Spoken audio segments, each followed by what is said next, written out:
नमस्कार, मैं हूं पवन त्यागी। दिल्ली में आईएसआई के पैन इंडिया मॉड्यूल का खुलासा हुआ है और यह खुलासा दिल्ली पुलिस की स्पेशल सेल ने एनआईए के हवाले से यानी एनआईए से मिलकर संयुक्त रूप से एक ऑपरेशन चलाया और उसमें 3 ऐसे आतंकवादी पकड़े गए जो आईएसआईएस के लिए काम कर रहे थे। और ताज्जुब की बात यह है कि ये तीनों इंजीनियर हैं। जो लोग ये कहते थे कि भटके हुए लोग, अनपढ़ लोग, नौकरी नहीं है, उसके कारण से बंदूक उठा लेते हैं, उनको ये समझने की आवश्यकता है कि पढ़े लिखे इंजीनियर, और वो भी ऐसी वैसी यूनिवर्सिटी से नहीं, नामी ग्रामी यूनिवर्सिटियों से पढ़े हुए इंजीनियर अब ये आतंकवादियों का मॉड्यूल बन रहे हैं। और इनको पकड़ करके जब दिल्ली पुलिस स्पेशल सेल ने पूछताछ की है तो एक चौंकाने वाला खुलासा हुआ, क्योंकि इन्होंने बताया कि हमें ये जिम्मेदारी दी गई थी कि आरएसएस और बीजेपी के बड़े लीडरों को हमें टारगेट करना है, यानी उन्हें मारना है। आईईडी ब्लास्ट करने की ट्रेनिंग लेकर आए थे और इनको ये काम दिया गया था, क्योंकि 2024 का चुनाव ये हमारे देश के लिए बड़ा महत्वपूर्ण है और उसमें ये चाहते हैं कि उसके पहले बड़े लीडरों की रैलियों में ब्लास्ट कर दिए जाएं बड़ी संख्या में, क्योंकि अभी अगले आने वाले दिनों में त्यौहार आने वाला है। त्योहारों में बाजार में भीड़ होती है और इसी में ये ब्लास्ट करने वाले थे।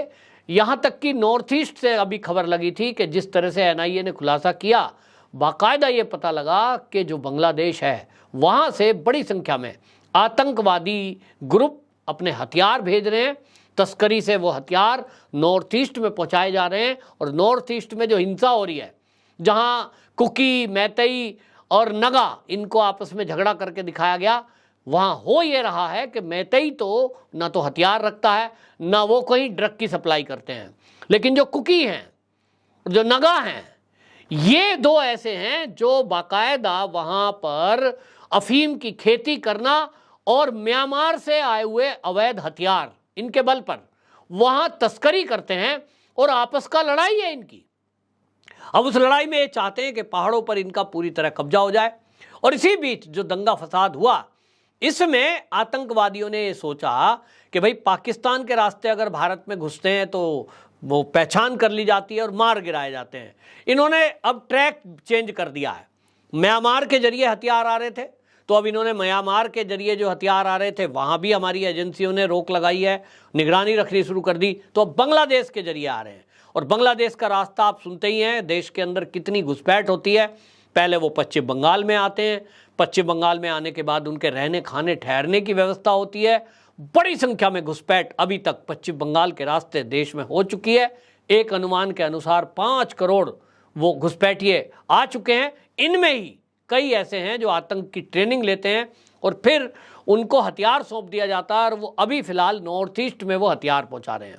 लेकिन ये जो खुलासा हुआ था जो दिल्ली पुलिस ने किया, इसमें आपको बताता हूं, जैसा मैंने कहा, पढ़े लिखे और इंजीनियर शाहनवाज नाम का एक आतंकी पकड़ा गया है। शाहनवाज उर्फ शैफी उज्जमा, वो इंजीनियर है और इसकी जो पत्नी है, इंजीनियरिंग कर रहा था तभी इसने एक लड़की से, हिंदू लड़की से दोस्ती की और उससे शादी करने की बात की, लेकिन शादी के पहले ही उसका धर्मांतरण करा दिया। मतलब 2 काम। पहले वही जो केरला स्टोरी में आपने देखा, हिंदू लड़की से दोस्ती करेंगे, फिर उसके लिए शादी का काम करेंगे और उसको ऐसा कर देंगे कि ना तो वो छोड़ सकेगी ना कहीं जा सकेगी, धर्म परिवर्तन कराने के लिए मजबूर कर देंगे। धर्म परिवर्तन करा देगी तो वो अभी तक गायब है, वो आतंकवादी गतिविधि में लिप्त है या कहाँ है वो अभी पता लगाना बाकी है। अंदाजा तो वही लग रहा है, क्योंकि कश्मीर फाइल में जैसा दिखाया गया वो कोई हवाई नहीं है।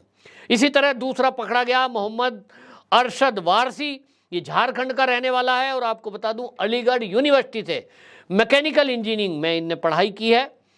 इसी तरह मोहम्मद रिजवान अशरफ, ये यूपी के आजमगढ़ का रहने वाला है और आजमगढ़ कोई नई बात नहीं है। उत्तर प्रदेश में आपने देखा कि आजमगढ़ के कई लड़के ये आतंक में सम्मिलित पाए जाते हैं।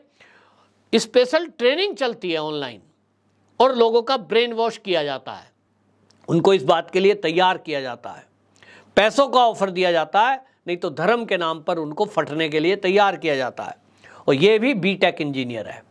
अब आप सोचें कि ये सब पढ़े लिखे लोग देश विरोधी एक्टिविटी कर रहे हैं।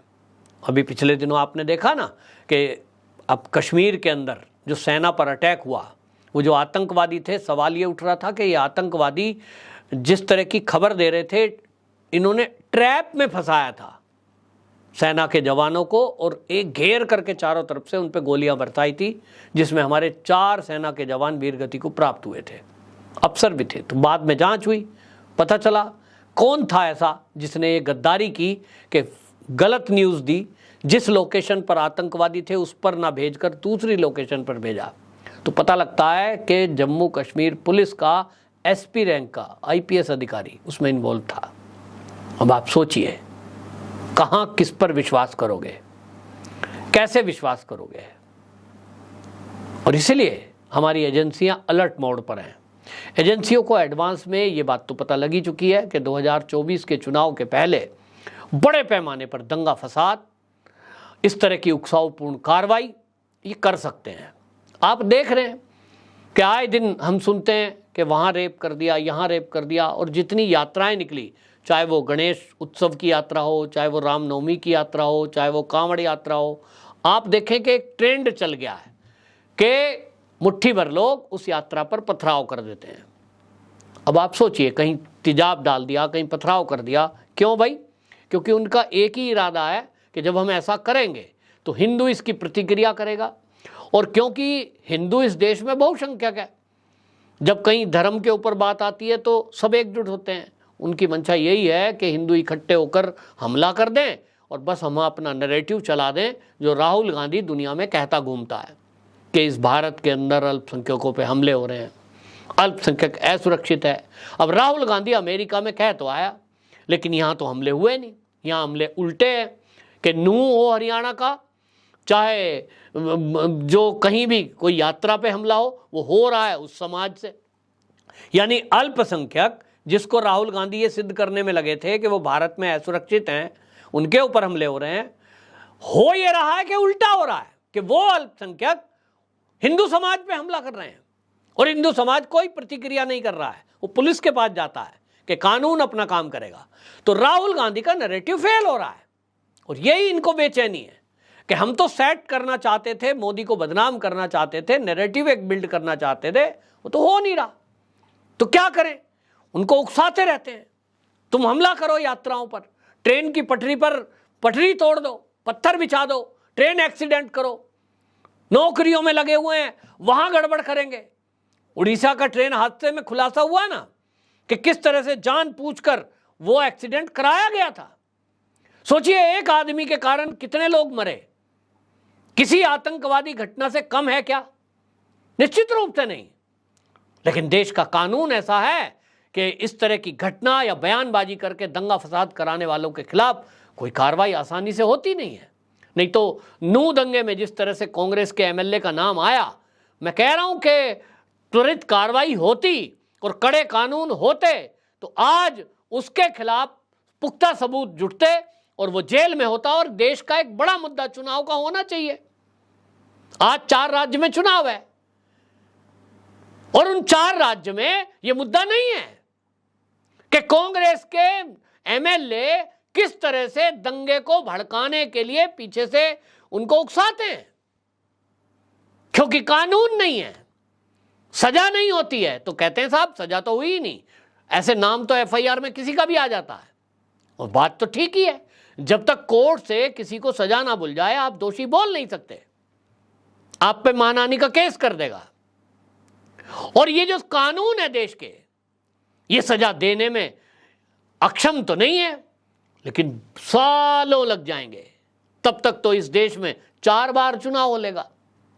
यही चाहते हैं ये कांग्रेसी और अपराधी कि मोदी जी को 2024 में किसी भी तरह इस तरह का लाभ ना मिल जाए कि जो भी भ्रष्टाचारी हैं, जो भी दंगाई हैं, जो भी देश विरोधी हैं, वो जेल ना जा पाए। और इसलिए कोर्ट कचहरी सब उनके फेवर में दिखाई देता है। तो मोदी जी को चाहिए कि सबसे पहले कानून बदलें, क्योंकि ये जो आतंक की फैक्ट्री है, ये जो आतंक की सोच रखने वाले लोग हैं, इनको सख्त सजा और तुरंत सजा मिले। हमारी एजेंसियां बहुत बेहतरीन काम कर रही हैं। भारत ही नहीं, भारत के बाहर भी दुश्मनों को धरपकड़ की जा रही है, उनके खिलाफ एक्शन लिया जा रहा है। वहीं भारत में भी एनआईए की ताबड़तोड़ छापेमारी चल रही है। पिछले दिनों हमने देखा खालिस्तानी मूवमेंट चलाने वालों पर जिस तरह से प्रहार किया गया, 1000 जगह एक साथ रेड की गई, उनकी संपत्तियां जब्त की जा रही है। जितना सख्ती कर सकते हैं मोदी सरकार में वो एजेंसियां करने में लगी हुई हैं, लेकिन फिर भी कुकुरमुत्ते की तरह ये उमड़ जाते हैं, जिनका इलाज है कि इनको जड़ से खत्म करने के लिए कानून सख्त बनाने पड़ेंगे और इनके लिए कानून व्यवस्था में कोर्ट कचहरी भी अलग टाइप से ही सुनवाई करनी पड़ेगी, ताकि इनके मामले में तो सख्त सजा तुरंत हो, नहीं तो देश में बड़ी कोई घटना को अंजाम दे सकते हैं और उसके बाद हम देखते हैं होता कुछ नहीं है। तो कानूनों का परिवर्तन किया जाए, तभी अब ये भी एजेंसियों के लिए एक खतरे की घंटी है कि पढ़ा लिखा वर्ग भी आतंकवादियों के साथ मिलकर के देश विरोधी हरकत करने में लगा है। बहुत टेंशन की बात है। आपकी क्या राय है? कमेंट बॉक्स में जरूर बताएं। वंदे मातरम।